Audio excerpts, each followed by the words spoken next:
गोपिका जीवनस्मरणं गोविन्द गोविन्द सद्गुरु विठ्ठलदास महाराज की ஜெய். கபிலவாசுதேவன் தேவகூதி அம்மாவுக்கு உபதேசம் பண்ணிட்டு வரார். இப்படி பண்ணிட்டு வரும்போது நிறையா விதமாக உபதேசம் பண்ணிட்டு வரார். பக்தி மார்க்கம் யோக மார்க்கத்தை பிரதானமாக வச்சுன்னு சொல்லிட்டு வரார். ஆனால் இவர் நிறையா சொன்னது எந்த விஷயம்னா யோக மார்க்கத்தை பற்றி தான். அப்படி யோக மார்க்கத்தை ஞான வைராக்கியத்தை பரிபூர்ணமாக சொல்லக்கூடிய அத்தியாயம் அப்படின்னு பார்த்தா இந்த 28வது அத்தியாயம். இதில் இன்னொரு விசேஷம் என்னென்னா தன் ஸ்வரூபத்தை பகவான் தானே வர்ணிச்சிக்கிறதும் இந்த அத்தியாயத்தில் வருது. இது எல்லாத்தையும் கலந்து மேலே நம்ம அந்த விஷயத்தையும் கேட்போம், பாராயணமும் பண்ணுவோம். அப்பேற்பட்ட பிரபு மேலே இந்த யோக மார்க்கத்தை வர்ணிக்கிறாராம். யமம் நியமம் ஆசனம் பிராணாயாமம் பிரத்யாகாரம் தாரண தியானம் சமாதின்னு இந்த அஷ்டாங்க யோகம் லோகத்துக்கே அபயம் கொடுத்து பகவான்கிட்ட நம்மளை அழைத்து செல்லக்கூடிய யோகமானது கபிலவாசுதேவனால் இந்த அத்தியாயத்தில் சொல்லப்பட்டது. யோகஸ்ய லக்ஷணம் வக்ஷே அப்படின்னு இந்த யோக மார்க்கம் தான் சரியான மார்க்கம்னு சொல்கிறேன். உன்னுடைய சத்பதம் நல்ல மார்க்கத்தில் உன்னை அழிச்சுன்னு போகக்கூடியது இந்த யோக மார்க்கம். சமத்துவம் யோகம் உச்சத்தைன்னு சொல்லும்போது, யோகத்தை பற்றி சொல்லும்போது நீ அதிகமாகவும் இருக்கக்கூடாது கம்மியாகவும் இருக்கக்கூடாதுன்னு அழகாக சொல்லித்தர. நீ அதிகப்படியாக சாப்பிட்டாலும் தப்பு, பட்னி போட்டாலும் தப்பு, அதிகப்படியாக தூங்கினாலும் தப்பு, தூங்காமல் இருக்கிறதும் தப்பு, அதிகப்படியாக சம்பாதிச்சாலும் தப்பு, குறைச்சலாக சம்பாதிச்சாலும் தப்பு. எல்லாமே பேலன்ஸாக இருந்தால் தானே அது கரெக்டாக நகர்றது. நம்ம உடம்பே அப்படி தானே இருக்குது. ஹீமோகுளோபின் 20 இருந்தாலும் பிரச்சனை தான், ஹீமோகுளோபின் 7-8ன்னு கம்மியானாலும் பிரச்சனை தான். அந்த மாதிரி சமத்துவமாக இருக்கிறது தானே இது. அதை தான் யோகம்னு சொல்கிறார். சமத்துவம் யோகம் உச்சியதேன்னு இப்படி ஆரம்பிச்சுட்டு முதல்ல என்ன சொல்கிறாருன்னா ஸ்வதர்மாச்சரணம் சக்தியா. முதல்ல எடுத்த உடனே உன்னுடைய சுதர்மம்னு இருக்கே அனுஷ்டானங்கள் இத்தியாதிகள் எல்லாமே இதை சக்தியானுசாரம் பண்ணு அப்படின்னு சொல்லித்தர. நீ பண்ணக்கூடிய இந்த சுதர்மத்தினால யாரும் ஹிம்சை அடையக்கூடாது, அது முதல்ல தெரிஞ்சுக்கோ. நீ அனுஷ்டானம் பண்ணுறேன் அதை பண்ணுறேன் இதை பண்ணுறேன்னு இருக்கிறவா எல்லாரையும் கஷ்டப்படுத்தாத. ஆனால் ஓரளவுக்கு கஷ்டப்படுத்தினாதான் நடத்தும். அதுக்காக எல்லாருக்கும் சிரமம்னு விட்டுடக்கூடாது. எல்லாத்துக்குமே ஒரு சமத்துவம் இருக்குது, அது வழியும் பாரு. அதுக்கு மேலே எல்லாரையும் சிரமப்படுத்தாத. அதனால நம்மளுக்கு ஒரு கொஞ்சம் ரிலீஸ் பண்ணி விடுறாராம். சுதர்மாச்சரணம் சக்தியான்னு சக்தியானுசாரம் இடத்துக்கு ஏற்றது போல நீ பண்ணு அப்படின்னு சொல்கிறார். இப்படி சுதர்மத்தை சொல்லிட்டு விதர்மாச்ச நிவர்த்தனம், நீ எதெல்லாம் பண்ணக்கூடாதுன்னு சொல்லியிருக்கோ அதை வேணா பரவாயில்லப்பா இன்னைக்கு 2 நாளைக்கு 2ன்னு விடுன்னு சொல்லவே இல்லையா, அடியோடு விட்டுறணும்ன்றார். விதர்மாச்ச நிவர்த்தனம்னு அதை அடியோடு விட்டுறணும். உன் சுதர்மத்தை உன்னால் முடிஞ்ச அளவுக்கு விடாமல் பண்ணிட்டு வா, அதுதான் உனக்கு க்ஷேமத்தை கொடுக்கும்னு இப்படி ஆரம்பிக்கிறார் உபதேசத்தை. அடுத்தது ஒன்று சொல்கிறார், தெய்வால்லப்தேன சந்தோஷா அப்படின்னு. இது நம்ம எல்லாரும் உருவப்படும். இப்போது நம்மளுக்கு எல்லோருக்கும் நல்ல காலமும் வருது, கெட்ட காலமும் வருது. கெட்ட காலம் வரும்போது நான் இத்தனை பண்ணனே உனக்கு கருணை இல்லையான்னு கத்துறோம். நல்ல காலம் வரும்போது சௌக்கியமாக அனுபவிக்கிறோம். இப்படி இருக்கக்கூடாதுன்னு சொல்கிறேன். தெய்வால்லப்தேன சந்தோஷா, எது நடந்தாலும் பிரபு இன்னைக்கு நம்மளுக்கு இதை சங்கல்பிச்சிருக்கார் அப்படின்னு இருக்கணும். இப்படி தான் எல்லா மகான்கள் நிறையா பேர் எழுதியிருக்கா. சாவதாமாலின்னு ஒருத்தர் எழுதியிருக்கார், தேவட்டேவிலே தைசேரகாவே. இதெல்லாத்தையும் வச்சுருந்தா அவள் எழுதியிருக்கா போல இருக்கு. பகவான் உன்னை எப்படி வச்சிருக்காரோ அதில் சந்தோஷப்படு. ஒரு நாளைக்கு அவர் என்ன சொல்கிறாருன்னா, ஒரு நாளைக்கு பகவான் என்னை யானை மேலே அழிச்சுன்னு போகிறார், ஒரு நாளைக்கு பல்லாக்கில் அழிச்சுன்னு போகிறார், ஒரு நாளைக்கு நடத்தி அழிச்சுன்னு போகிறார். அதனால் ஏன்னா இப்படி மாறி மாறி தான் இந்த உலகத்தில் நடக்கும். அதனால் பல்லாக்கில் அழிச்சுன்னு போனாலும் பகவத் கிருப்பைன்னு நினச்சிக்கோ, யானை மேலே போனாலும் பகவத் கிருப்பைன்னு நினச்சிக்கோ, விமானத்தில் போனாலும் பகவத் கிருப்பைன்னு நினச்சிக்கோ, ஒன்றுமே இல்லாமல் செருப்பு இல்லாமல் வெயிலில் நடந்து போனாலும் பகவத் கிருப்பைன்னு நினச்சிக்கோ. அப்போ பகவானை வெய்யாத அப்படின்னு தெய்வால்லப்தேன சந்தோஷா. எது உனக்கு நடந்தாலும் இது பகவானுடைய சங்கல்பம், அதனால தான் நடக்கிறது. நம்ம பிராரப்த கர்மா நம்மளுடைய கர்மான்னு நினச்சிட்டு நம்ம இருந்துட்டோம்னா எதுலேயுமே நம்ம அடப்படாதபடிக்கு அந்த தாபமோ கஷ்டமோ நம்மளை பாதிக்காது. அப்படி இருக்கிறதுக்கு நம்மளுக்கு சொல்லித்தராராம், எல்லாம் பகவத் சங்கல்பம், பகவான் கொடுத்ததை வச்சுன்னு சந்தோஷமாக இருக்கணும்னு சொல்லி கொடுக்குறார். ஆத்மவித் சரணாச்சனம்னு நீ முதல்ல இந்த சரீரத்துக்கு சம்பந்தப்பட்டவன் கிடையாது, இப்படியே உழண்டுண்டே இருக்காத. இதில் ஆத்மவிதா இரு. உன் ஆத்மா வேற நீ வேற. இந்த ஆத்மான்றது அந்த பரமாத்மாவோட சேர்றதுக்காக வந்தது. இந்த சரீரமும் ஆத்மாவும் ஒன்றும் கிடையாதுன்னு பிரித்து பார்க்க ஆரம்பிக்கணுமா. அப்போ தான் இதில் பிரயத்னப்படும் போது அது நம்மளுக்கு உபயோகமாக இருக்கும். ஏன்னா யோக மார்க்கமே சொல்லும்போது இப்போ செய்யக்கூடாததெல்லாம் செஞ்சுட்டு அப்புறம் இந்த யோகம் பண்ணேன்னா உனக்கு பிரயோஜனமே படாது. எப்படின்னா இப்போ உங்களுக்கு புரிகிற மாதிரி சொல்லணும்னா, இது பெரிய நல்லையா குருநாதர் கூட இந்த உபமானம் சொல்லியிருக்கார். என்னென்னா இப்போ வண்டி ஓட்டுறோம், வண்டி ஓட்டும்போது ஆக்சிலேட்டர்னு ஒன்று இருக்குது, அதை அழுத்தினோன்னா வண்டி போகும், பிரேக்குன்னா வண்டி நிற்கும். இந்த யோக மார்க்கம் என்னென்னா எல்லாத்தையும் பிரேக் போடுறது. இப்போ நாம் என்ன பண்ணுறோம், ஆக்சிலேட்டர் வேணுன்னா ஆக்சிலேட்டர் அழுத்துறோம், பிரேக் வேணுன்னா பிரேக் அழுத்துறோம். இது இப்படி தான் இருக்கணும். அது இல்லாதபடிக்கு யோக மார்க்கத்திலிருந்து செய்யக்கூடாதெல்லாம் செஞ்சேன்னா ஆக்சிலேட்டரையும் அழுத்திண்டு பிரேக்கையும் அழுத்தினேன்னா என்ன, அதனால் எந்த பிரயோஜனம் கிடையாது, வண்டியும் வீணாக போயிடும், நீ சொல்கிற மாதிரி வண்டியும் போகாது. அந்த மாதிரி யோக மார்க்கத்தில் எதெல்லாம் செய்யக்கூடாதுனாலும் அதை விட்டுறணும், எதெல்லாம் செய்யணும்னு சொல்கிறாலோ செய்யணும், ஆத்மவித்தாக இருக்கணும்னு சொல்கிறார். அடுத்தது அழகாக உபதேசம் பண்ணுறார், கிராமிய தர்ம நிவர்த்திஷ்ட மோட்ச தர்ம ரத்திஸ்தா. இந்த கிராமிய தர்மம்னா என்னென்னா, என்ன நல்லா இருக்கியா, சௌக்கியமாக இருக்கியா, சாப்பிட்டியா, நேற்றுக்கு என்ன சமைச்சா, இங்கேருந்து ஃபோன் பண்ணி என்ன வத்த குழம்பான அண்ணா இருந்ததா, அந்த ரெசிபி அனுப்பு நான் பண்ணுறேன், இந்த மாதிரி என்ன எவ்வளோ வாங்கினேன், எவ்வளோ சேர்த்த, எவ்வளோ உங்கள் பணம் போட்டேன், எந்த நகை வாங்கினேன்னு இந்த மாதிரி விஷயத்தை தவிர வேறு ஏதாவது பேசுகிறாலோ, இந்த மாதிரி பேச வந்தாலே தலையாட்டிட்டு கிளம்பிடும். இந்த மாதிரி கிராமிய தர்மங்களை எல்லாத்தையும் விட்டுடு. சரீரத்தை பார்த்துக்கிறது, இதுக்கு போஷணம் பண்ணுறது, இதுக்கு சேர்த்து வைக்கிறது, மேலே மேலே சொத்து சேர்க்கறதுன்னு இது எல்லாத்தையும் விட்டுட்டு மோட்ச தர்ம ரத்திஸ்ததா, பகவானை போய் அடையறதுக்கு எந்த வழி இருக்கோ அதை தீவிரமாக தேட ஆரம்பி. அப்போ தான் நீ இந்த உலகத்திலேருந்து வெளில வர முடியும். எத்தனை கோடி வருஷமாக எத்தனை கோடிக்கணக்கான ஜென்மாவை எடுத்து எடுத்து இப்படியே வாழ்ந்துட்டுருப்ப, போதுன்ற எண்ணத்தோட மோட்ச தர்மத்தில் நம்ம பிரவருத்தி இருக்கணுமா. இப்படி மோட்ச தர்மத்தில் பிரவர்த்திக்கிறவனுக்கு ரொம்ப முக்கியமானது என்ன அப்படின்னா மிதமேத்யாதனம் சஸ்வத்து.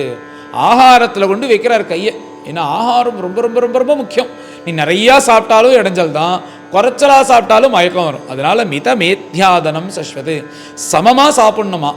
என்ன சாப்பிடணும்னா எவ்வளோ சாப்பிட்டா உடம்புல உயிர் தங்குமோ அவ்வளோ சாப்பிட்டா போதும், வளர்ச்சி கட்டாத நன்னா இருக்குன்னு எவ்வளோ சாப்பிட்டா போதுமோ அவ்வளோ சாப்பிடுன்னு சொல்கிறார். ஏன்னா ஆகாரத்தில் தான் எல்லாமே.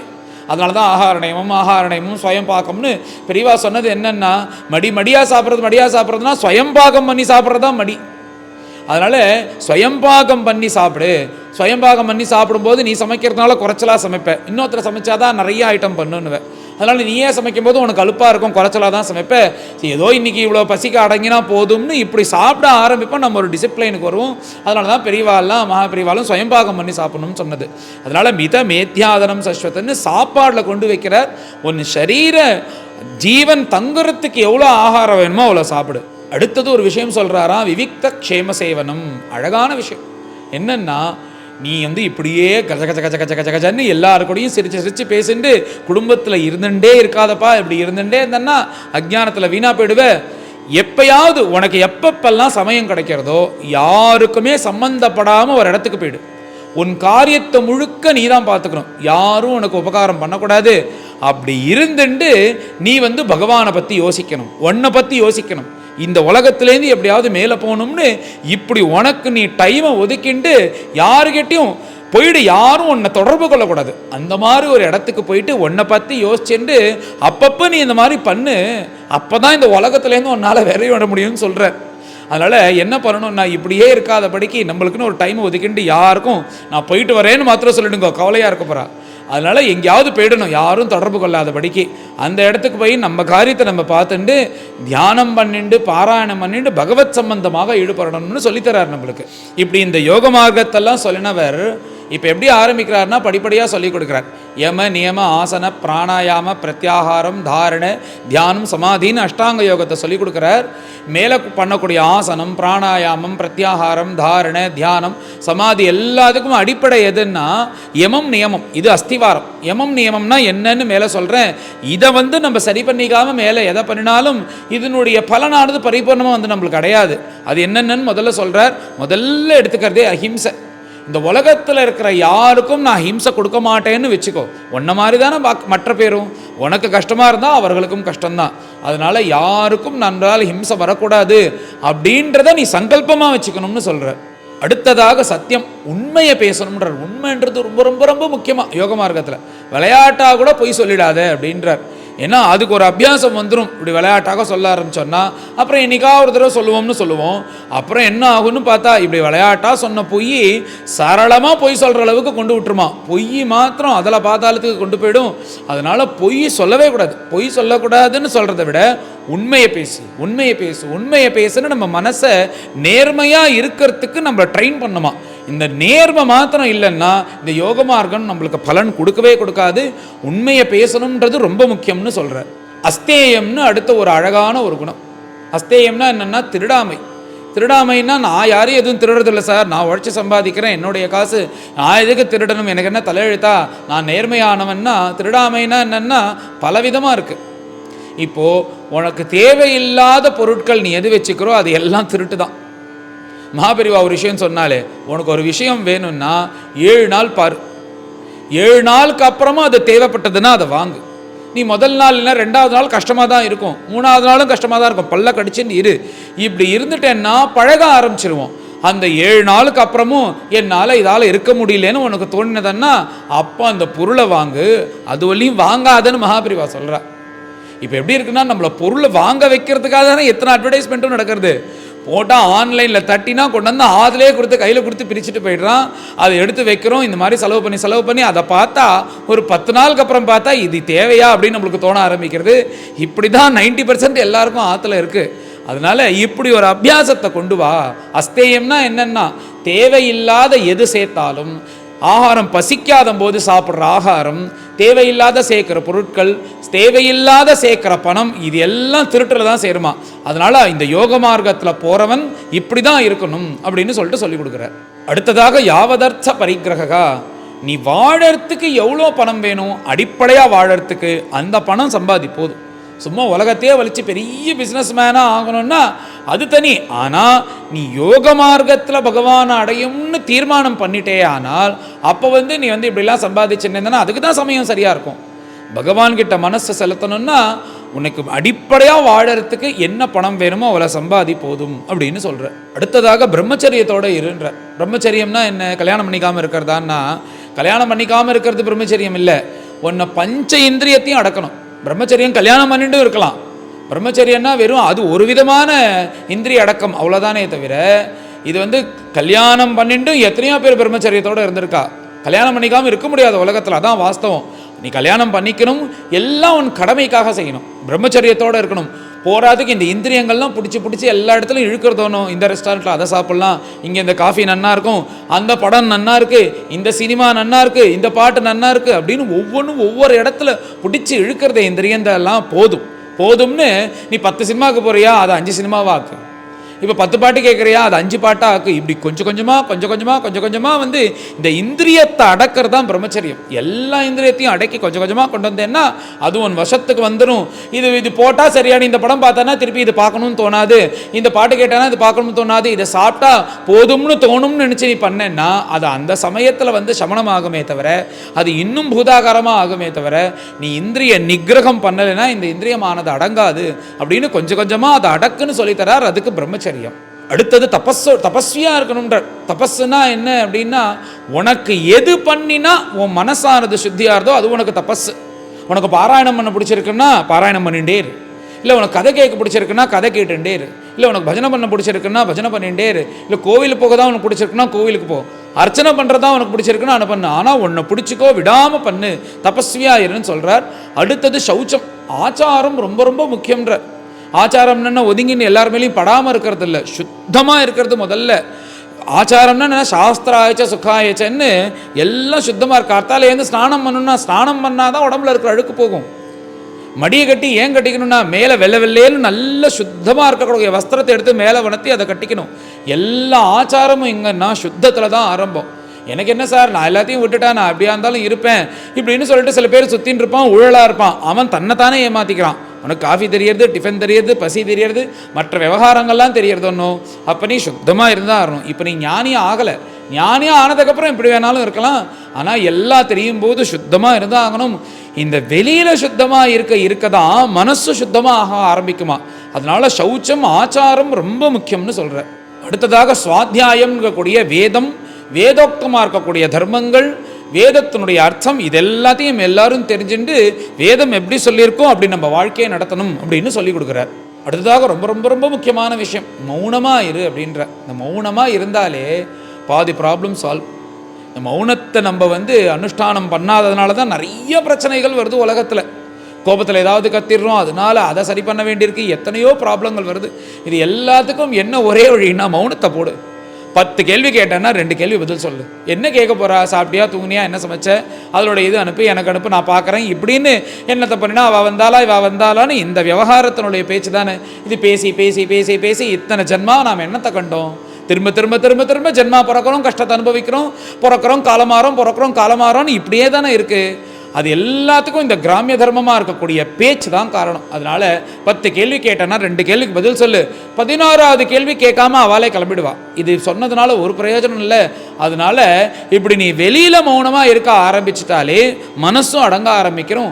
அதனால மௌனம் ரொம்ப ரொம்ப முக்கியம்னு சொல்கிறார். அதனால தான் பெரியவாள்லாம் ஒரு நாளைக்கு ஃபுல்லாக மௌனம் பேச மாட்டேன்னு இருக்கிறதுக்கு காரணம் என்னென்னா, இந்த மனசை அலபாயிர மனசை பிடிச்சி இழுக்கிறதுக்கு மௌனம் ரொம்ப முக்கியம். அதனால் மௌனமாக இரு அப்படின்னு சொல்கிறார். இத்தனை நேரம் யமன யமங்கள் இதை சொல்லி முடித்தார். இதெல்லாம் அடிப்படையாக வச்சுட்டு அடுத்தது ஆசனத்துக்கு போகிறார். சதா ஆசன ஜெயா. ஆசன ஜெயம்னா என்னென்னா, உனக்கு ஆசன ஜெயம் இருந்தால் தான் நீ மேலே பண்ணக்கூடிய தியானமானது கை கொடும். ஏன்னா பல மணி நேரம் உட்காந்து நீ தியானம் பண்ணும்போது உடம்பு ஒத்துழைக்கலைன்னா என்ன பண்ணுறது? அதுக்கு தான் நம்ம உடம்பை நம்ம கண்ட்ரோலில் வச்சுக்கிறதுக்கு தான் ஹட்டயோகம் அப்படின்ற ஒரு யோகமே வந்தது. இந்த ஹட்டயோகத்தை வச்சுன்னு உலகத்தில் இருக்கிறவா எல்லாரும் நிறையா பேருக்கு சொல்லி கொடுத்து நிறையா அவர்களும் சௌக்கியமாக இருக்கா, அவள்கிட்ட கற்றுக்கிறவாலும் சௌக்கியமாக இருக்கா. எல்லாரும் நினைக்கிறா இதுதான் யோகம், இதுதான் யோகான்றா. இது யோகத்தில் ஒரு அங்கம் இருக்கிறதே கீழே. யோகம் எதுக்கு வந்தது அப்படின்னு கபிலவாஸ்தவன் சொல்லும்போது பகவானோட 2.5 சேர்க்கறதுக்காக வந்தது. இந்த ஹட்டயோகம் எதுக்கு அப்படின்னா நம்ம ஃபிட்டாக வச்சுக்கிறதுக்கு. ஃபிட்டாக வச்சுருந்தா தானே கண்ணு முடின்னு தியானம் பண்ண உட்காரும்போது சிரமம் இல்லாமல் இருக்கும். அதுக்கு இந்த ஆசனாதிகள் ரொம்ப முக்கியம். அந்த ஆசனம் எதுக்குன்னா நம்ம உடம்பை நம்ம ஃபிட்டாக வச்சுருந்தா தான் உட்காந்து தியானம் பண்ண முடியும். அதுக்காக இந்த ஹட்டயோகம், இந்த ஆசன ஜெயம் தேவை அப்படின்னு சொல்லிட்டு இந்த ஆசனத்தை சொல்கிறார். இந்த ஆசனத்துக்கு அப்புறம் அடுத்தபடியாக இருக்கக்கூடிய பிராணாயாமம் அதை வர்ணிக்கிறார். பிராணாயாமர் தகேத் தோஷான்னு. பிராணாயாமம் பண்ண பண்ண பண்ண பண்ண என்ன ஆகும்னா, நம்ம மனசில் இருக்கிற பாவங்கள் எல்லாம் அது தகிச்சிடுமா, நம்ம மனசில் இருக்கிற பாகம் எல்லாம் பொசிக்கிடுமா. அப்படியேப்பட்ட மகிமை பிராணாயாமத்துக்கு. அந்த பிராணாயாமத்தை ஏதோ நான் கற்றுன்ட்டேன்னு சொல்லிட்டு அப்படியே ஆரம்பிச்சிடாது. ஏன்னா பிராணாயாமம் ரொம்ப முக்கியம். ஏன்னா நீ விவகாரம் பண்ணுறது சுவாசத்து கூட. நீ சுவாசத்து கூட விவகாரம் பண்ணும்போது ஷனைஹின்னு சொல்லிட்டாருங்க. மெதுவாக பண்ணுப்பா, கொஞ்சம் கொஞ்சமாக அடுத்தடுத்த படிக்கு போ. பிராணாயாமம் பண்ணும்போது மாத்திரம் அது அப்படியே ரொம்ப முரட்டத்தனமாக முதல்ல பண்ணேன்னா வேற விபரீதமானதெல்லாம் கொண்டு விட்டுடும்.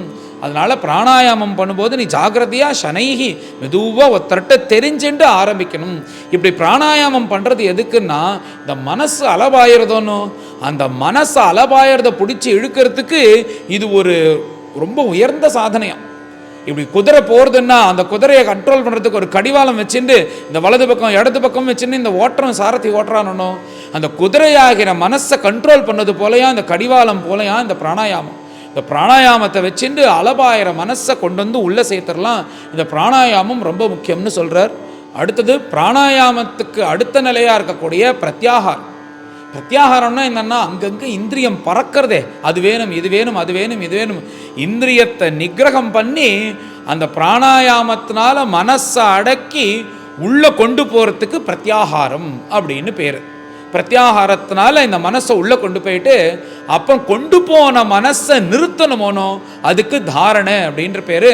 அந்த மனசை தாரணையாக நிறுத்தி அந்த நின்ன மனசை பிராணாயாமம், பிரத்யாகாரம், தாரணை, அதுக்கப்புறம் தியானம் அப்படின்ற படியினால ஏதோ ஒரு ரூபத்தை கொடுத்து பகவானை அப்படி தியானம் பண்ணி அப்படி பண்ணிகிட்டே இருந்தன்னா அடுத்தது உயர்ந்த சமாதி நிலைக்கு போயிடலாம் அப்படின்னு சொல்கிறார்.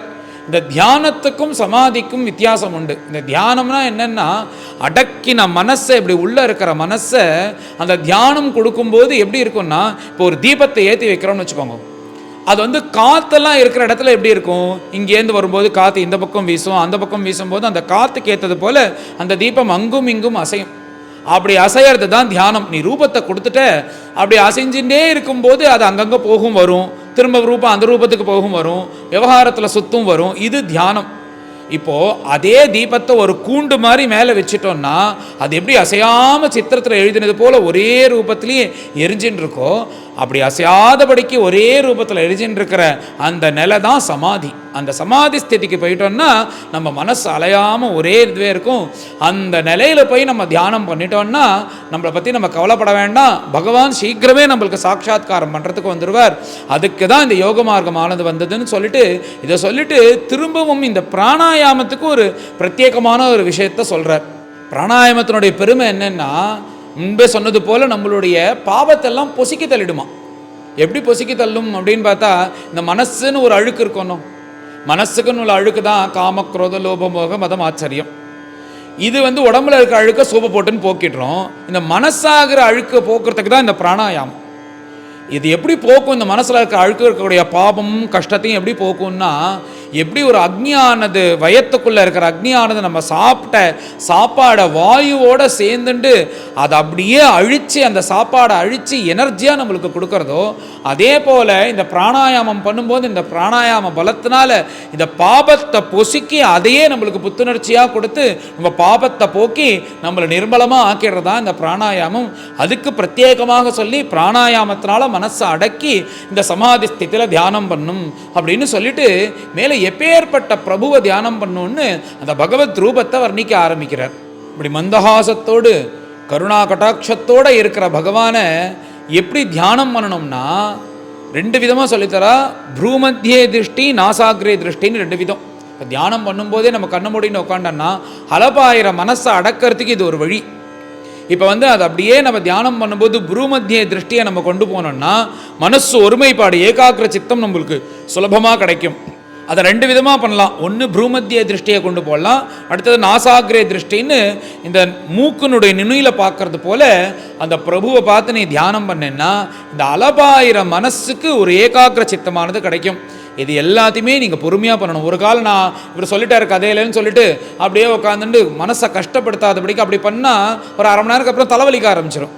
ஆமாம், இந்த தியானம்லாம் பண்ணினேன் எனக்கு தலைவலி தான் மிச்சம்னு சொல்லாதபடிக்கு பொறுமையாக விஷயத்தை தெரிஞ்சுட்டு சனைகி பொறுமையாக பண்ணினோன்னா அது கொஞ்சம் கொஞ்சமாக நம்ம வசத்துக்கு வந்துடும். இது மனசை அடுக்கிறதுக்குள்ள ஒரு விஷயமாக சொல்கிறார். எப்பேற்பட்ட பிரபுவை தியானம் பண்ணோன்னா உலகத்துக்கெல்லாம் மகாலட்சுமி தேவக்கூடிய சரணம், வேதம் தேரக்கூடிய சரணம், உபனிஷத்து தேரக்கூடிய சரணம், முனிவர்கள்லாம் தேவக்கூடிய சரணம், அப்பேற்பட்ட திவ்யமான சரணம். அதில் அழகான நகங்கள், அதில் வஜ்ரரேக, யவரேக, துவஜரேகன்னு எல்லாம் இருக்கக்கூடிய சரணம். அந்த சரணத்தில் துளசியும் இருக்கான். அப்பேற்பட்ட திருவடி.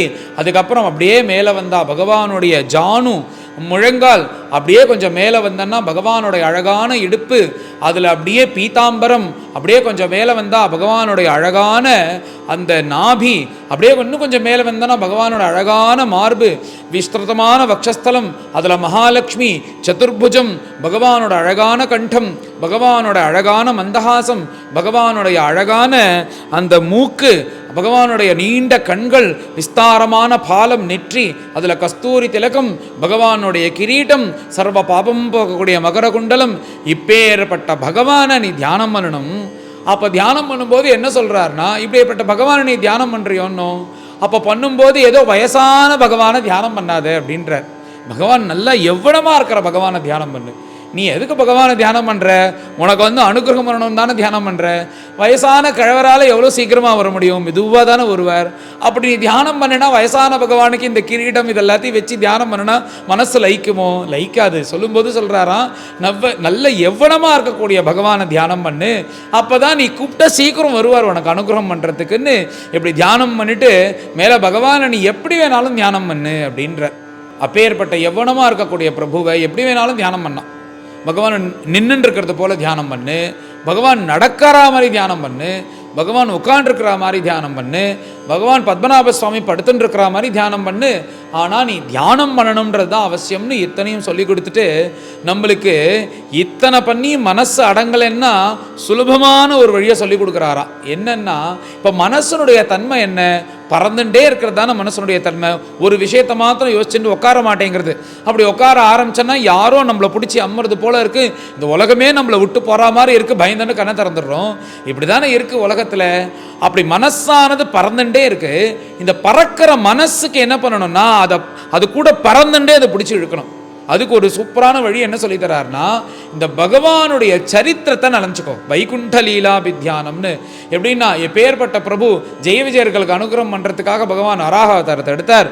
அப்பேற்பட்ட பிரபு பிரகலாதனுக்கு அனுகிரகம் பண்ணுறதுக்காக நரசிம்ம அவதாரத்தை எடுத்தார். சுக்ரீவனுக்கு அனுகிரகம் பண்ணுறதுக்காக ராமாவதாரம் எடுத்தார். கோவர்தனத்தை தூக்கினார், ராசலீல பண்ணினார், சபரிக்கு அனுகிரகம் பண்ணார். இந்த மாதிரி சரித்திரத்தை எல்லாம் ஏகாகிர சித்தத்தோடு நீ ஸ்மரிச்சுட்டே வந்தேன்னா அதுவே ஒரு தியானமா.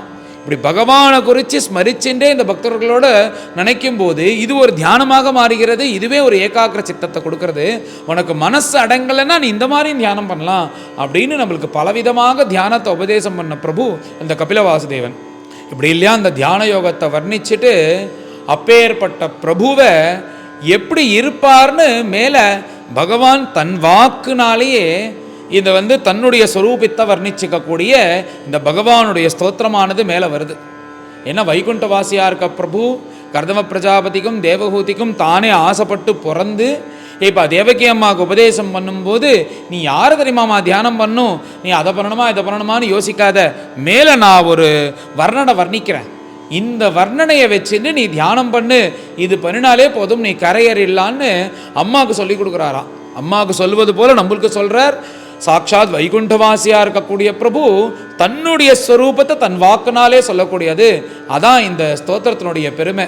ஏன்னா இந்த பாகவத்தை ஆரம்பிக்கும் போது என்ன பண்ணுவா பெரியவான்னா, ஒன்று தசமஸ்கந்தத்தில் 21வது அத்தியாயமாக இருக்கக்கூடிய வேணுகீதத்தை சொல்லி தருவா, இல்லைன்னா ஆரம்பித்து வைக்கிறத இந்த சஞ்சிந்தையே பகவத சரணாரவிந்தம் அப்படின்னு இந்த பகவானை குறித்து வர்ணிக்கிறத ஏதாவது ஒன்றை வச்சுன்னா பெரியவாள்லாம் ஆரம்பித்து வைப்பா. நம்ம சேங்காலிபுரம் பத்ததியில் இது அப்படி உயர்ந்த ஸ்தோத்திரம். இந்த நித்திய பாராயணத்தில் நம்ம இது கூட வச்சுக்கலாம், மேலே அது கூட நம்ம போடப்படும். இந்த நித்திய பாராயணத்தில் இதையும் சேர்த்துக்கணும். அப்படி பகவானே தன்னைத்தானே வர்ணிச்சிக்கக்கூடிய அழகான ஸ்தோத்திரம். எப்படி நம்ம தியானம் பண்ணணும்னு முதல்ல திருவடியிலேருந்து ஆரம்பித்து சொல்லிக் கொடுக்குறார். சஞ்சிந்தையே நன்கு தியானம் பண்ணுமா. எப்பேற்பட்ட திருவடினா வஜ்ராங்குஷ துவஜ சரோருக லாஞ்சனாட்யம். அப்பேற்பட்ட பிரபுவனுடைய திருவடியில் வஜ்ரரேக யவரேக துவஜரேக சங்கரேக எல்லாம் இருந்து மங்களகரமாக உலகத்துக்கே க்ஷேமத்தை கொடுத்துண்டு அந்த சரணமானது தாமரை பூ கலரில் இருக்குது. அப்பேற்பட்ட திருவடி அழகான திருவடியில் 10 நகங்கள் இருக்குது. அந்த நகங்கள் நம்ம போல தான் இருக்குது. ஆனால் அந்த நகத்தில் என்ன விசேஷம்னா இந்த உலகத்தில் இருக்கிற அத்தனை மங்களங்களையும் போக்கிண்டு நம்ம மனசில் இருக்கிற ஹிருதயம் தாபம் அந்தகாரம் இந்த பாபம் எல்லாத்தையும் போக்கிண்டு ஒரு பிரகாசத்தை ஒன்று பண்ணிண்டு நம்ம மனசில் இருக்கிற இந்த பாபமாகிற மலத்தை போக்குவது போல அந்த திருவடியை தியானம் பண்ணுன்னு இந்த முதல் ஸ்லோகத்தை திருவடியுடைய பெருமையை சொல்ற. அப்பேற்பட்ட திருவடியிலேருந்து கங்கை பிரவகிச்சாலாம். அந்த கங்கை பிரவகிச்ச அந்த பெருமையை சொல்லி சிவசிவோபூது பரமேஸ்வரன் தான் மங்களகரமாக இருக்கக்கூடிய பரமேஸ்வரன் அந்த கங்கை தலையில் வாங்கிண்டாரா. ஏன் வாங்கிண்டார்னா பகீரதன் தபஸ் பண்ணா பரமேஸ்வரன் வாங்கிண்டான்றது வெளியில் தெரிஞ்சக்கூடிய விஷயம். பரமேஸ்வரன் ஏன் தன் தலையில் தரிச்சின்றார்னா மகாவிஷ்ணு திருவடி சம்பந்தப்பட்ட ஜலமாக இருக்கிறதுனால தன் தலையில் வச்சுக்கணும்னு வாங்கிண்டாராம். அப்பேற்பட்ட பரமேஸ்வரன் தான் அதை வாங்கிட்டும் கூட எப்பயுமே மங்களமாக இருக்கக்கூடிய பரமேஸ்வரன் மங்களமாக இருந்தார் அப்படின்னு சொல்லுவா. இது விஷமிகளாக சில பேர் சொல்லுவா, பரமேஸ்வரன் தேசப்படுறவாலாம் சொல்லுவா. அதுக்கு முன்னாடி பரமேஸ்வரன் அமங்கலனாக இருந்தார். இந்த மகாவிஷ்ணுடைய திருவடியை தலையில் பட்ட உடனே தான் இவர் பவித்திரமானார்னு சொல்லுவா. அதுக்கு இதர்த்தம் இல்லை. என்னன்னா இந்த கங்கை கிளம்பினாலாம் மேலேந்து தேவலோகத்திலே சஞ்சாரம் பண்ணிட்டு இருக்கிற கங்கையை பகீரதன் தபஸ் பண்ணி கூப்பிட்டும் போது நான் எப்படி பிரவாகமாக வரேன், இப்போ பார்த்தாலே தெரியறது, அந்த பிரவாகத்தை பார்த்தா பயமாக இருக்கே ஹிமாலயத்தில். அப்போ கங்கை சொல்கிறாலாம், இவ்வளோ பிரவாகமாக இருக்கக்கூடிய நான் இந்த பூலோகத்தில் வரேன்னு என்னை தாங்கிறதுக்கு யார் இருக்கா, அப்படி யாராவது தாங்கிறதுக்கு இருந்தால் சொல்லு நான் வரேன்னு திமிரா சொல்கிறாலாம். அப்போ பரமேஸ்வரனை குறித்து பிரார்த்தனை பண்ணேன், நீ கவலைப்படாதப்பா வர சொல்லு நான் பார்த்துக்கிறேன் அப்படின்னாராம். அப்போ பரமேஸ்வரன் தன்னுடைய ஜடையை இப்படி ஆட்டினாராம். அந்த கங்கையானவள் மேலேந்து உழறா இந்த பரமேஸ்வரனை சேர்ந்து கொண்டு போயிடணும்னு. ஆனால் அவளால் அந்த ஜடையிலேயே மாட்டின்னு இருக்காளாம், வெளியிலே வர முடியலையாம். அப்படி இந்த பொதுவாக நம்மளுக்கு ஒரு கஷ்டம் வரும்போது நம்மளுடைய புன்னகை சிரிப்பு இதெல்லாம் போயிடும். ஆனால் எப்பயுமே பரம மங்களத்தோட சிவமாக மந்தஹாசத்தோடு இருக்கிற பரமேஸ்வரன் ஒரு கஷ்டமாகிற இந்த கங்கை இப்படி தலையில் குதிச்ச போது கூட பரமேஸ்வரன் அப்பையும் சிவசிவோபூத், அப்பையும் எந்த ஒரு சேஷ்டையும் காமிக்காம மங்களத்தோடு இருந்தார் பிரபு. அதுக்கப்புறம் பகீரதன் பிரார்த்தனை பண்ணதுனால அவருடைய முடிய இந்த ஜட்டையை இப்படி பிரித்தார், 4ஆக பிரிஞ்சதுன்றது அது கங்கனுடைய கதை. அப்பேற்பட்ட பரமேஸ்வரன் சிவசிவோபூதி ஏன் தலையில் தரிச்சின்றார்னா இந்த பகவானுடைய திருவடி ஜலமாக இருக்கிறதுனால அது தரிச்சின்றார். அப்பேற்பட்ட கங்காஜனகமாக இருக்கக்கூடிய அந்த சரணத்தை நம்ம சேவிப்போம்னு சரணத்தை சொல்லிட்டு மேலே அழகாக அடுத்தது ஜானு கிட்ட வரார். ஜானுன்னா முழங்கால். இந்த முழங்கால் எப்பேற்பட்ட முழங்கால்னா யாருடைய கட்டாட்சம் வேணும்னு உலகமே எதிர்பார்த்துருக்கோ அப்போ ஏற்பட்ட மகாலட்சுமி என்ன பண்ணுறான்னா பகவானை இப்படி சயனிச்சுட்டு இருக்கும்போது அந்த திருவடிகள் ரெண்டையும் அந்த முழங்கால ரெண்டையும் தன் மடியில் எடுத்து வச்சுட்டு பிடிச்சி விடுறாளாம். ஜலஜலோச்சனையா ஜனன்யா லக்ஷ்மியா அப்படின்னு சொல்லிட்டு அந்த திருவடியை தாமரையாக இருக்கக்கூடிய அந்த ஜானு முழங்கால தன் மடியில் எடுத்து வச்சுட்டு மகாலட்சுமி பிடிச்சி விடுறா. இப்படி நீ ஜானுவை தியானம் பண்ணு அப்படின்னு சொல்லிட்டு அப்படியே கொஞ்சம் கொஞ்சமாக மேலே வரார். அடுத்தது பார்த்தா பகவானுடைய தொடைகள். அந்த தொடைகளை எப்படி தியானம் பண்ணணும்னா உலகத்துக்கே அபயம் கொடுக்குற அந்த கருட பகவான் மேலே ஏறிண்டு கருடாருடனா பகவான் வராரோனோ. அப்போ கருடன் மேலே உட்காண்டிருக்கும் போது அந்த 2 தொடைகளும் கம்பீரமாக எப்படி உட்காண்டிருக்கோ அப்படி கருடாருடனாக இருக்கக்கூடிய பிரபுவை தரிசிப்பது போல இந்த தொடைகளை தியானம் பண்ணு அப்படின்னு சொல்லி கொடுக்குறார். அடுத்து அப்படியே கொஞ்சம் மேலே போனால் பகவானுடைய இடுப்பு, அழகான இடுப்பு, சின்ன இடுப்பான். அந்த சின்ன இடுப்பில் பகவான் அப்படி ஒரு பீதாம்பரத்தை தரிச்சுட்டு இருக்கார், மஞ்சள் பட்டாடை. அது அப்படியே பார்த்தா ஒரு ஆரஞ்சு கலரில் கார்த்தால சூரியோதயம் ஆகும்போது எந்த வர்ணத்தில் இருக்கோ அந்த வர்ணத்தில் இருக்கிற அந்த பகவானுடைய அந்த வஸ்திரம், அப்புறம் பகவானுடைய நீலமேகமாக இருக்கக்கூடிய சரீரம், அதில் மின்னல் போல இந்த வஸ்திரம், இந்த வஸ்திரத்தை தியானம் பண்ணணும் அப்படின்னு பகவானுடைய பீதாம்பரத்தை வர்ணிக்கிறார். இப்படி பீதாம்பரத்தை வர்ணித்து அப்படியே கொஞ்சம் மேலே போனால் பகவானுடைய நாபி. இந்த நாபி எப்பேற்பட்ட நாபி? இந்த பகவானுடைய நாபி தான் எல்லா ஜகத்துக்கும் அதிஷ்டானமாக இருக்குது. அப்பேற்பட்ட நாபி. அது மாத்திரம் இல்லாதபடிக்கு அந்த நாபியிலேருந்து ஒரு தண்டு ஆனது கிளம்பி அப்படியே மேலே போகிறது. அந்த தண்டு போய் மேலே போனால் ஒரு பெரிய தாமரை. இந்த 14 லோகத்துக்கும் இந்த தாமரை தான் அதிஷ்டானமாக இருக்குது. அந்த தாமரையாக இருக்கக்கூடிய அதிஷ்டானத்தில் பிரம்மதேவன் இருந்துட்டு இந்த உலகத்தையே ஜெகத் சிருஷ்டி பண்ணிட்டு இருக்கார். அப்பேற்பட்ட பிரம்மதேவனே உண்டாக்கின நாபியாக பத்மநாப சுவாமியாக தியானம் பண்ணணும்னு இந்த நாபியை குறித்து சொல்கிறார். அப்படியே நாபியிலேருந்து கொஞ்சம் மேலே போனால் விஸ்தாரமான வக்ஷஸ்தலமாக பகவானுக்கு. அந்த வக்ஷஸ்தலத்தில் இதை விட்டு நான் பிரிய மாட்டேன் அப்படின்னு மகாலட்சுமி ஏறி உட்காண்டிருக்காலாம். பகவானுடைய மார்பில் மகாலட்சுமி கொண்டிதான் ஸ்தானம், வேறு யாருக்கும் கிடையாது. அப்படி மகாலட்சுமி இருக்கக்கூடிய மார்பு, விஸ்தாரமான மார்பு. அப்படி மார்பு தியானம் பண்ணு. அப்படியே கொஞ்சம் மேலே போனேன்னா ஒரு அழகான கண்டம். இந்த கண்டம் எப்படி இருக்குன்னா அப்படியே பளிங்கு போல இருக்கு. அப்பேற்பட்ட கண்டத்தில் கௌஸ்துபம்னு உயர்ந்த மணி இந்த உலகத்தில் எங்கேயுமே கிடையாது. அந்த கௌஸ்துபம் வைகுண்டத்தில் பகவான் வச்சுருக்கிறது அங்கே ஒண்டி தான் இருக்குது. வைகுண்டத்தில் இருக்கிற பகவத் பார்ஷதாலுக்கு கூட அந்த கௌஸ்துபம் ஆகிற மணி கிடையாது. அப்பேற்பட்ட உயர்ந்த கௌஸ்துப மணியை கழுத்தில் போட்டுன்னு இருக்கிறது போல தியானம் பண்ணு அப்படின்னு சொல்கிறார். இப்படி கண்டத்தை சொல்லிட்டு அடுத்த பகவானுடைய சதுர்புஜத்தை தியானம் பண்ண சொல்கிறாராம். 4 புஜங்கள், அந்த 4 கைகள். அது எப்படி இருக்குன்னா யானையோட தந்தம் போல நீண்டதாக அழகாக இருக்குது.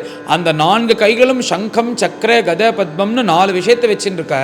அந்த கையில் சங்கத்தை வச்சுருக்கார். எப்படி இருக்குன்னா அந்த சங்கமானது ராஜஹம்ச பறவை எந்த வர்ணத்தில் இருக்கோ அந்த வர்ணத்தில் இருக்குது. இது பார்க்கும்போது எப்படி இருக்குன்னா அந்த ராஜஹம்சமான பட்சி ஒரு தாமரை பேல உட்காண்டிருந்தா எவ்வளோ அழகாக இருக்குமோ அப்பேற்பட்ட பகவானுடைய கை தாமரையா இருக்கக்கூடிய அந்த கையில் அந்த சங்கமானது இருக்கு. அது பார்க்கும்போது சங்கம் ச தத்கர சரோருக ராஜஹம்சம். அந்த தாமரை பூ மேலே உட்காண்டிருக்கிற அந்த ராஜஹம்ச பக்ஷி போல பகவானுடைய கராரவிந்தத்தில் இருக்கிற சங்கமானது ஜுவலிச்சுன்னு இருக்கு. அந்த சப்தத்தினால உலகத்தில் இருக்கிற எல்லா அமங்கலத்தையும் போக்குறார் பிரபுன்னு சங்கத்தை வர்ணிச்சார். அடுத்தது கதையை வர்ணிக்கிறாரா. இந்த கதை எதுக்குன்னா எந்தெந்த அசத்துகள் இருக்காலோ இந்த உலகத்தில் அதர்மிஷ்டர்கள், அசத்துகள் எல்லோரையும் சம்ஹாரம் பண்ணுறதுக்காக கௌமோதகி அப்படின்ற உயர்ந்த கதையை கையில் வச்சுருக்கார். அப்படி கையில் கதை வச்சுருக்கிற போல நம்ம ஸ்தோத்திரம் பண்ணுமா. சக்கராயுத பாணியாகவும் கையில் பத்மத்தை வச்சுருக்குப்பாலும் சதுர்புஜம். இப்படியே கொஞ்சம் மேலே வரார். மந்தஹாசமான முகம், அப்புறம் நீண்டமான நாசம். அப்படியே அந்த கண்கள் பார்த்தா எப்படி இருக்குன்னா அப்படியே ஒரு மீன லோச்சனமாக இருக்கான். மீன் எப்படி விஸ்தாரமாக இருக்கோ தன் சரீரம் அப்படி நீண்டதான கண்கள்.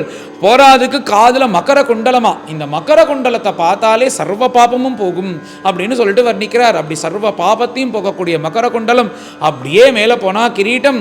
இப்படி அப்படி அப்படி சர்வாலங்கார பூஷிதனா இருக்கக்கூடிய இப்பேற்பட்ட பகவானை நீ தியானம் பண்ணினேன்னா உன் மனசில் இருக்கிற எல்லா பாபமும் நசிச்சு இந்த யோக மார்க்கத்தினால இப்பேற்பட்ட பிரபுவை தியானம் பண்ணினேன்னா நீ பகவானோட 2.5 சேர்ந்துடலான்னு இந்த யோக மார்க்கத்தில் உள்ள பகவத் தியானத்தை தேவகூதி அம்மாவுக்கு உபதேசம் பண்ணுறார். இப்பேற்பட்ட பகவானை இந்த பகவான் சொன்னது போல நீ அனவிரதமும் ஏகாகிர சித்தத்தோட தியானம் பண்ணிட்டேன்னா என்ன ஆகும்னா அப்படியே திடீர்னு பார்த்தா உடம்புல ரோமாஞ்சம் ஏற்படும். கண்லேருந்து தாரதாரையாக ஜலம் வரும். இந்த அனுபவம் எல்லோருக்கும் அப்பப்போ வரும். அப்பப்போ இந்த அனுபவம் வரும். அந்த ஒரு செகண்ட் வரத்துக்கே நம்ம பல நாள் கதைகள் கேட்க வேண்டியிருக்கு. இப்படி வரும்போது அது எவ்வளோ ஆனந்தகரமாக இருக்குது. இந்த ஆனந்தகரமான இந்த அனுபவத்தை நீ 24 மணி நேரமும் 365 நாளும் இதை நீ அனுபவிக்கிறதாம்மா பகவத் அனுபவம். இப்படி நீ தியானம் பண்ண ஆரம்பிச்சிட்டேன்னா அப்படியே கொஞ்சம் கொஞ்சமாக ஒரு யோகியானவன் அந்த நிலைக்கு அனவரதமும் போயிடுவான். அப்பேற்பட்ட அந்த யோகியானவன் எப்படி இருப்பான் அந்த சமாதி ஸ்திதிலன்னு வர்ணிக்கிறார். தேகம் ச நஸ்வரம் அவஸ்திதம் உத்திதம் வா. அப்படி இருக்கும்போது இந்த சரீரமானது நிற்கிறதா, இந்த சரீரமானது நடக்கிறதா, இந்த சரீரமானது உக்காண்டிருக்கா, இந்த சரீரமானது விவகாரம் பண்ணுறதா, இந்த சரீரமானது பேசுறதான்னு எதுவுமே தெரியாதான். அப்படி அந்த நிலையில் மகான்கள் இருப்பாலாம். ஆனால் பிராரப்தவசாத்து இந்த சரீரமானது இருக்கும், இங்கும் அங்கேயும் அப்படி சுத்தின்னு இருப்பா. எப்படி இருப்பான்னா இந்த சரீரத்தையே ஒரு சட்டையாக நினைப்பாலாம்.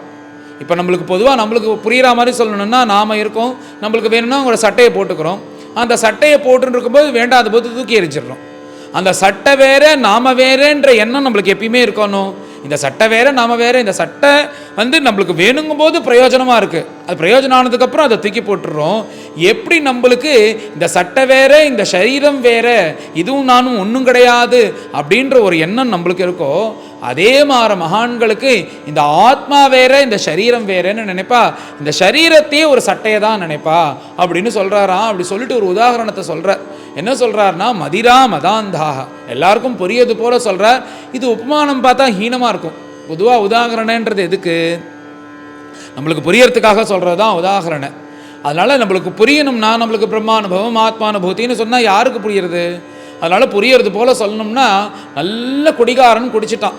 அப்படி குடிச்சிட்டு அந்த மதத்தில் திமிரில் அந்த மயக்கத்தில் அவனுக்கு என்ன போயிட்டே இருக்கும்போது வஸ்திரம் வந்தது தெரியல, எதுவுமே தெரியாத ஒருத்தன் போயின்னு இருக்கான்ல, அந்த ஒரு நிலை எப்படி இருக்கோ, அவனுக்கு வஸ்திரம் அவந்தது கூட தெரியாமல் எப்படி அவன் இருக்கானோ, இப்படி தான் மகான்கள் இந்த ஆத்மாவில் இந்த சரீரம் இருக்கா இல்லையான்னு தெரியாமல் இப்படி சுத்தின்னு இருப்பான்னு நம்மளுக்கு புரிவது போல சொல்கிறா.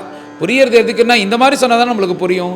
அப்படி புரியறதுக்காக சொல்கிறா. மகான்கள் அந்த பிரம்மானுபவத்தில் இருந்துன்னு இருக்கும்போது இந்த சரீரம் இருக்கா இல்லையா, இந்த சரீரம் என்ன விவகாரம் பண்ணுறது, இந்த சரீரத்தின் இப்போ சாப்பிட்றதா தூங்குறதான்னு எதுவும் தெரியாதபடிக்கு இந்த உலகத்தில் இருந்தாலும் பிரம்மானுபவத்திலேயே சுத்தின்னு இருப்பா. அதுக்கும் மேலே எதுக்கு இப்படி சுத்தின்னு இருக்கான்னா, அவள் பிராரப்தம்ன்றது இருக்கான், அது பர்யந்தம் பிராரப்தம் விடாமல் சஞ்சாரம் பண்ணிகிட்டே இருக்கான் நம்ம கூட. அந்த பிராரப்தம் முடிகிற பர்யந்தம் இவ சஞ்சாரம் பண்ணுவா. நம்மளுடைய பாக்கியம் அந்த பிராரப்தம் முடியாததுனால இந்த மாதிரி மகான்கள் நம்ம கண்ணில் படுறா. இல்லைன்னா ஏது நம்மளுக்கு கண்ணில் பட போகிறா, பகவானோட 2 கலந்துட போகிறா.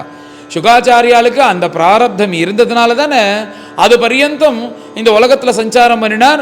இவர் அந்த சரீரம் இருக்கிறதுனால தானே பரீட்சத்துக்கு கதை சொல்கிறார். இந்த மாதிரி சதாசிவ பிரம்மேந்திராளுக்கு அந்த பிராரப்தம் இருந்ததுனால தானே உலகத்தில் சஞ்சாரம் பண்ணார். இந்த பிராரப்தமானது அவர்களுக்கு வேணால் இடைஞ்சலாக இருக்கே தவிர, அப்பேற்பட்ட அவர்களுடைய பிராரப்தமானது நம்மள மாதிரி உள்ளவருக்கு இந்த மகான்களுக்கு பார்க்கக்கூடிய பாக்கியம் அப்படி ஒரு நிலையில் இருக்கிறதுனால தான் அவர்களுக்கு இந்த சரீரம் என்ன பண்ணுறதுன்னு தெரியாது.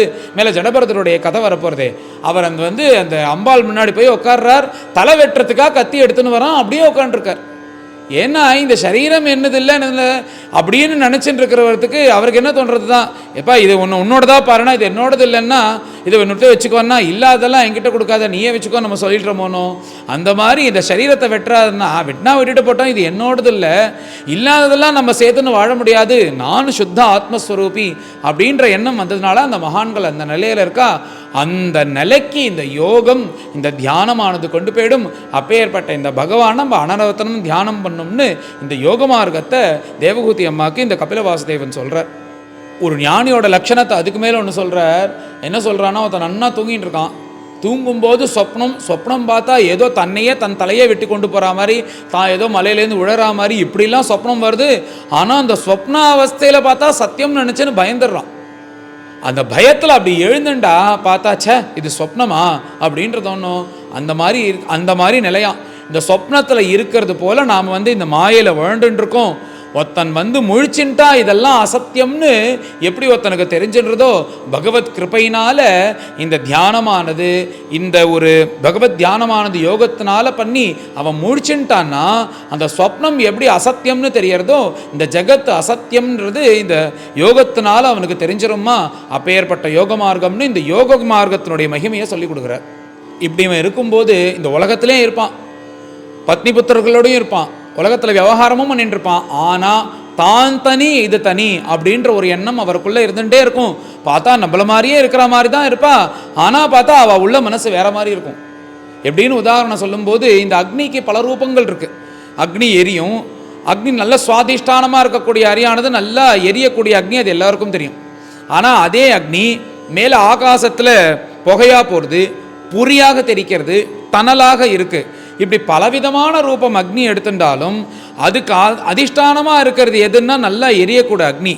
என்னதான் இருந்தாலும் இந்த எரியக்கூடிய அக்னி வேற, அந்த தணல் அந்த பொறி மேலே இருக்கிற புகையானது வேற. இந்த எரியக்கூடிய அக்னி எப்போ வந்துருத்தோ, இது வந்துருத்துன்னா பாக்கி எல்லாம் அழிஞ்சு போயிடும்.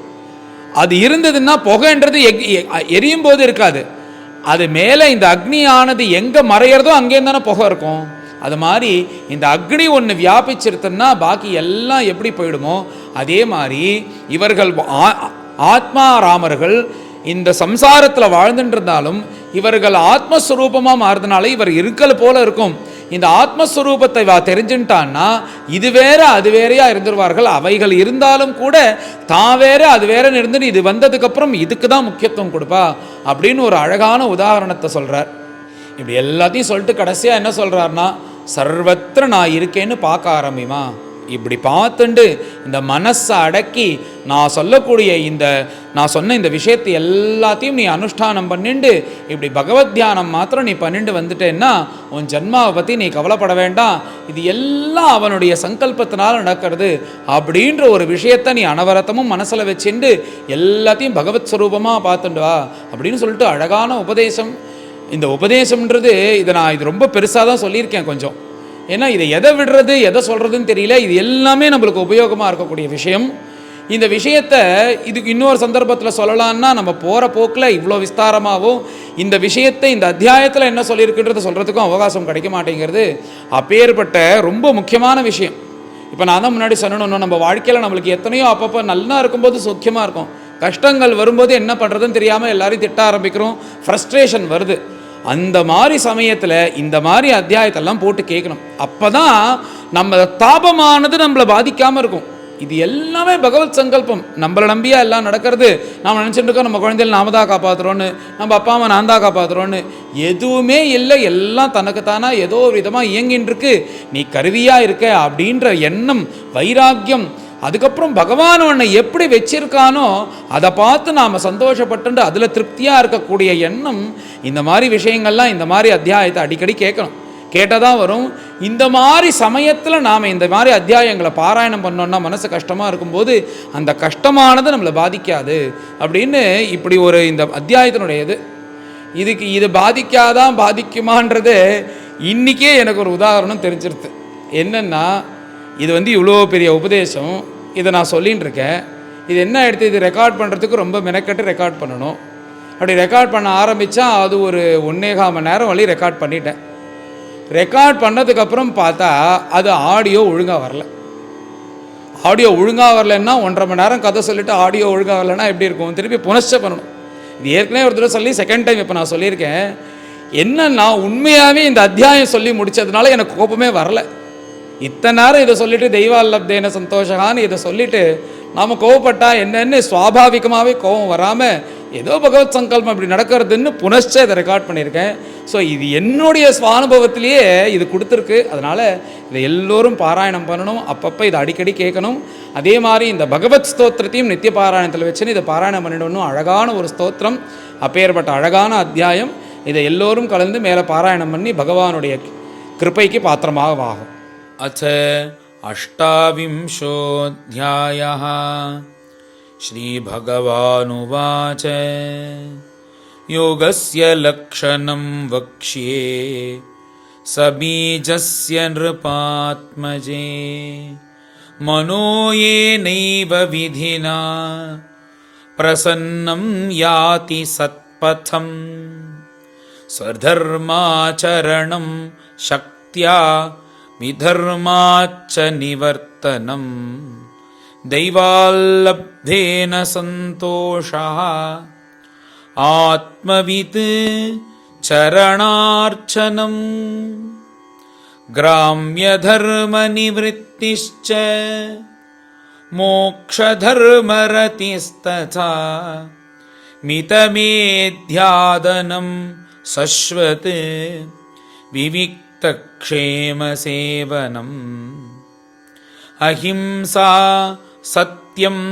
अस्तेयं यावदर्थपरिग्रहः ब्रह्मचर्यं तपश्शौचं स्वाध्यायः पुरुषार्चनं मौनं सदा आसनजयः स्थैर्यं प्राणजयः शनैः प्रत्याहारश्च इन्द्रियाणां विषयान् मनसा हृदि स्वधिष्ण्यानामेकदेशे मनसा प्राणधारणम्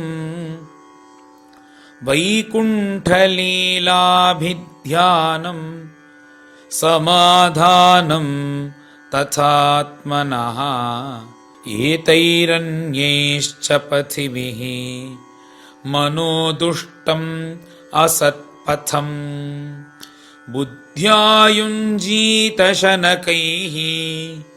जितप्राणो ह्यतन्द्रितः शुचौ देशे प्रतिष्ठाप्य विजितासन आसनम् तस्मिन् स्वस्ति समासीनः ऋजुकायः समभ्यसेत् प्राणस्य शोधयेन् मार्गं पूरकुम्भकरेचकैः प्रतिकूलेन वाचित्तं यथा स्थिरम् अचञ्चलम् मनो अचिरात् स्यात् विरजम् जितश्वासस्य योगिनः वायुवग्निभ्यां यथा लोहम् ध्मातं त्यजति वैमलात् प्राणायामैः दहेत् दोषान् धारणाभिश्च किल्बिषान् प्रत्याहारेण संसर्गान् ध्यानेन अनीश्वरान् गुणान् यदा मनस्वं विरजम् योगेन सुसमाहितं काष्ठां भगवतो ध्यायेत् स्वनासाग्रावलोकनः प्रसन्नवदनाम्भोजम् पद्मगर्भारुणेक्षणम् नीलोत्पलदलश्यामम् शङ्खचक्रगदाधरम् लसत्पङ्कजकिञ्जल्क पीतकौशेयवाससं श्रीवत्सवक्षसंभ्राजत् कौस्तुभामुक्तकन्धरम् मत्तद्विरेफ कलया परीतं वनमालया परार्ध्यहार वलय किरीटाङ्गदनूपुरम् काञ्चीगुणोल्लसच्छ्रोणिम् हृदयाम्भोजमिष्टरम् दर्शनीयतमं शान्तं मनोनयनवर्धनम् अपीच्य दर्शनं शश्वत् सर्वलोकनमस्कृतं सन्तं वयसि कैशोरे भृत्यानुग्रहकातरं कीर्तन्यतीर्थयशसं पुण्यश्लोकयशस्करम् ध्यायेद्देवं समग्राङ्गं यावन्नत्ति च्यवते मनः स्थितं व्रजन्तमासीनं शयानं वा गुहाशयं प्रेक्षणीय ईहितं ध्यायेत् शुद्धभावेन चेतसा तस्मिन् लब्धपदं चित्तं सर्वावयवसंस्थितं विलक्ष्यैकत्र संयुज्यात् அங்கே பகவதோ முனிஹி. இந்த எல்லா இடத்துலையும் பகவத் ஸ்வரூபத்தை மகான்கள் வர்ணிப்பா. அது நம்ம பகவத் ஸ்வரூபத்தை வர்ணிக்கிறது நிறைய இடத்துல பாகவதத்துல இருக்குது. நாரதர் துருவனுக்கு உபதேசம் பண்ணுறார். இந்த மாதிரி நிறைய இடத்துல பகவான் இப்படி தான் இருப்பார், பகவான் இப்படி தான் இருப்பார்னு நிறையா பேர் உபதேசம் பண்ணி மேலே இப்படி தியானம் பண்ணு அப்படின்ற மாதிரிலாம் குரு மூலியமாக உபதேசம் பண்ணுறா, மகான்கள்லாம் பண்ணுறா. இங்கே என்ன இந்த கபிலர் இந்த திருத்தீய ஸ்கந்தத்தில் இந்த கபிலோபதேசத்தில் என்ன ஆச்சரியம்னா, சாக்ஷாத் வைகுண்டவாசியே தான் இங்கே கபிலராக பிறகுறார். அப்பேற்பட்ட கபிலர் அந்த வைகுண்டவாசியாக இருக்கக்கூடிய பிரபுவே தானே தன் ஸ்வரூபம் இப்படி இருக்குன்னு வர்ணிச்சுக்கிறார். இந்த சஞ்சிந்தையேத்துன்னு ஆரம்பித்து இது இது ரொம்ப முக்கியமான ஸ்லோகங்கள். நித்திய பாராயணத்தில் அவளால் வச்சுக்க வேண்டியது. இதை பின்னாடி அதுலேயும் சேர்த்துருவோம். அப்படி பகவான் தன்னை பற்றியே இது வர்ணிச்சுக்கக்கூடிய ஸ்லோகங்கள் மிக அருமையானது. பிரபு வைகுண்டவாசியா இருக்க பிரபு தான் இப்படி தான் இருப்பேன் அப்படின்னு தன் அம்மாவுக்கு சொல்லி இப்படி இருக்கிற தன்னை தியானம் பண்ணுன்னு நம்மளுக்கு அனுகிரகம் பண்ணியிருக்கார். அப்பேற்பட்ட இந்த பகவத் ஸ்தோத்திரத்தை, பகவான் தன்னை தானே வர்ணிச்சுக்கிற இந்த ஸ்தோத்திரத்தை மேல எல்லாரும் பாராயணம் பண்ணுவோம். சஞ்சிந்தயேத் பகவதச்சரணாரவிந்தம் வஜ்ராங்குஷ ध्वजसरोरुहलाञ्छनाढ्यम् उक्तुङ्गरक्तविलसत् नखचक्रवाल ज्योत्स्नाभिराहत महत् हृदयान्धकारम् यच्छौचनिःसृतसरित् प्रवरोदकेन तीर्थेन मूर्ध्नि अधिकृतेन शिवः शिवोऽभूत् ध्यातुर्मनः शमलशैलनिसृष्टवज्रम् ध्यायेच्चिरं भगवतश्चरणारविन्दम् जानुद्वयं जलजलोचनया जनन्या लक्ष्म्याखिलस्य सुरवन्दितया विधातु ऊर्वोर्निधाय करपल्लवरोचिषायत् संलालितं हृदि विभुः अभवस्य कुर्यात् ऊरू सुपर्णभुजयोः अधिशोभमानो ओजो निधि अतसिका कुसुमावभासो व्यालम्बिपीत वरवाससि वर्तमान काञ्चीकलाप परिरम्भि नितम्बबिम्बम् नाभिह्रदं भुवनकोशगुहोदरस्थम् यत्रात्मयोनिधिषणाखिल लोकपद्मम् व्यूढं हरिण्मणि वृषस्तनयोरमुष्य ध्यायेद्वयं विशदहार मयूखगौरम् वक्षोधिवासं ऋषभस्य महाविभूतेः पुंसां मनोनयन निर्वृतिमादधानम् कण्ठं च कौस्तुभमनेः अधिभूषणार्थं कुर्यान्मनसि अखिललोकनमस्कृतस्य बाहूंश्च मन्दरगिरेः परिवर्तनेन निर्णिक्तबाहुवलयान् अधिलोकपालान् संचिन्तयेत् दशशतारमसह्यतेजः शङ्खं च तत्करसरोरुह राजहंसम् कौमोदकीं भगवतो दयितां स्मरेत दिग्धामरातिभट शोणितकर्दमेन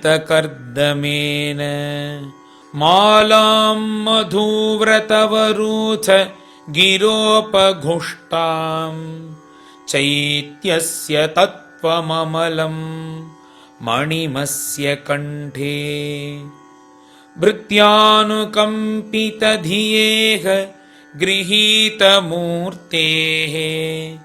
संचिन्तयेत् भगवतो वदनारविन्दम् यद्विस्फुरन् मकरकुण्डलवल्गितेन विद्योतितामल कपोलमुदारनासम्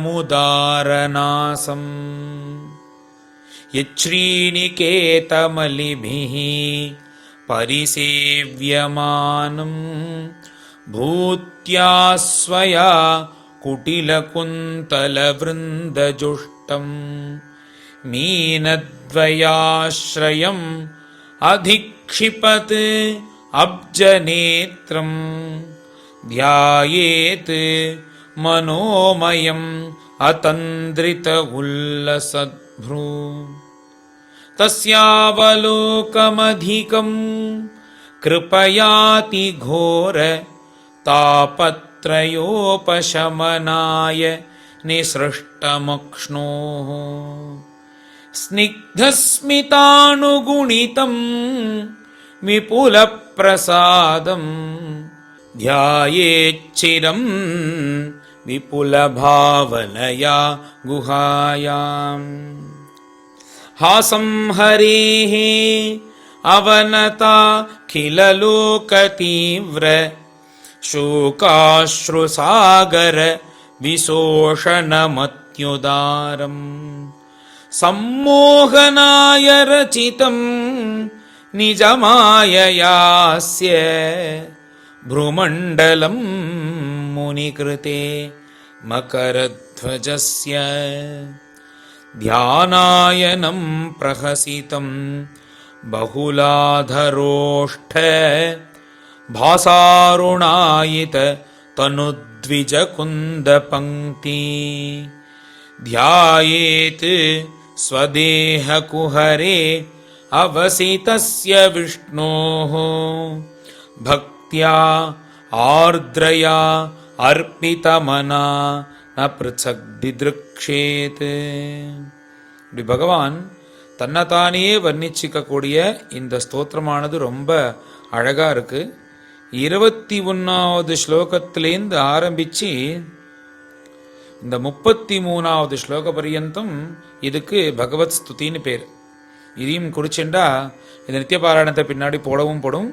இது பகவான் தன்னுடைய ஸ்வரூபத்தை வைகுண்டவாசியா இருக்கக்கூடிய பிரபு தானே தன் வைகுண்ட ரூபத்தை வர்ணிச்சிக்கக்கூடிய ஸ்தோத்திரம். ஏவம் ஹரௌ பகவதி பிரதிலப்த பாவஹ பக்த்யா த்ரவத்ஹ்ருதய உத்புலகஃ பிரமோதாத் ஔத்கண்ഠ்ய பாஷ்பகலயா முஹுரர்த்யமானஹ தச்சாபி சித்தபடிஷம் शनकैर्वियुङ्क्ते मुक्ताश्रयं यर्हि निर्विषयं विरक्तं निर्वाणमृच्छति मनः सहसा यथार्चिः आत्मानमत्र पुरुषः अव्यवधानमेकम्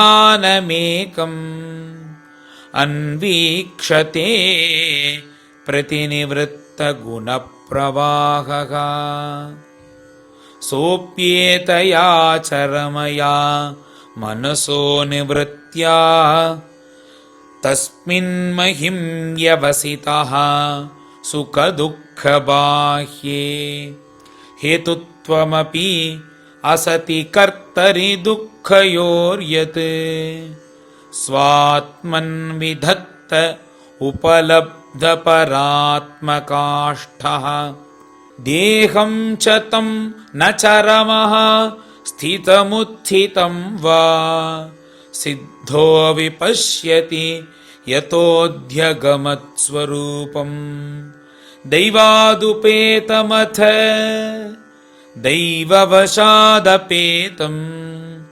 वासो यथा परिकृतं मदिरामदान्धः देहोऽपि दैववशगः खलु कर्म यावत् स्वारम्भकं प्रतिसमीक्षत एव सासुः तं सप्रपञ्चम् अधिरूढ समाधियोगः स्वाप्नं पुनः न भजते प्रतिबुद्धवस्तु यथा पुत्राच्च वित्ताच्च पृथङ्मर्त्यः प्रतीयते अप्यात्मत्वेन अभिमतात् देहादेहे पुरुषस्तथा यथोल्मुकात् विस्फुलिङ्गात् धूमाद्वापि स्वसम्भवात् अप्यात्मत्वेन अभिमतात् यथाग्निः पृथगुल्मुकात् भूतेन्द्रियान्तःकरणात् प्रधानात् जीवसंज्ञितात् आत्मा तथा पृथग् द्रष्टा भगवान् ब्रह्मसंज्ञितः सर्वभूतेषु चात्मानं सर्वभूतानि चात्मनि ईक्षेत अनन्यभावेन भूतेष्विव तदात्मताम् स्वयोनिषु यथा ज्योतिः एकं नाना प्रतीयते योनीनां गुणवैषम्यात् तथात्मा प्रकृतौ स्थितः तस्मादिमां स्वां प्रकृतिं दैवीं सदसदात्मिकां दुर्विभाव्यां पराभाव्य स्वरूपेणावतिष्ठते श्रीहरये नमः। इति श्रीमद्भागवते महापुराणे तृतीयस्कन्धे कापिलेये साधन अनुष्ठानं नाम अष्टविंशोऽध्यायः। गोपिका जीवनस्मरणं गोविन्द गोविन्द। सद्गुरु विठलदास महाराज की जय।